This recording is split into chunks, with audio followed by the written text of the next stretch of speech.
বলি যে এই রাজ্যের মুখ্যমন্ত্রী মণিপুরে তাদের প্রতিনিধি পাঠায়। এখানে তুমি দেখেছো 23 দিন পরে উনি গেলেন, কি জন্য গিয়েছেন?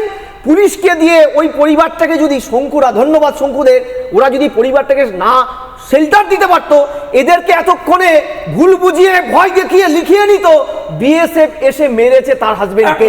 একটা সংযোজন তার ভাইকে দিয়ে লিখিয়েছে, শুনুন না, সে কলকাতা চলে এসেছে, কালকে হাইকোর্টে আমরা এটা তুলবো যে কিভাবে পুলিশ জোর করে অত্যাচার করে এই ধরনের ফলস কমপ্লেন জেনারেট করিয়েছে। এবার শোনো, কাল আমরা খুলবো সব পড়বে। এবার কি শোনায়, এই যে এখানে বলছো না বিএসএফ গুলি চালিয়েছে, আমি বিগিনিং ডেতে আমি বলছি বিরোধী দলনেতা শুভেন্দু বাবু হাইকোর্টে মামলা করার আগে রাজ্য প্রশাসন বিএসএফ কে চেয়েছিল, কারণ তারা বুঝতে পেরেছিল পুলিশ দ্বারা কন্ট্রোল, অ্যাডিশনাল ফোর্স চেয়েছিল পাঠানোর পরে, আগের দিন তারপরের দিন অ্যাডিশনাল ফোর্স চেয়েছে।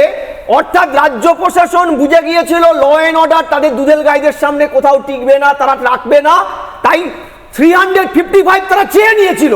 দ্বিতীয়, এডিজি আইন শৃঙ্খলা প্রেস কনফারেন্স করে বলেছিল আমরা গুলি চালাতে বাধ্য হয়েছি, এবং যেই বাচ্চাটি খুন হয়েছে সংখ্যালঘু পরিবারের, তারা বলেছে পুলিশের গুলিতে তারা খুন হয়েছে। মুখ্যমন্ত্রী কি ভালো করে চক আউট করছেন না আজকাল?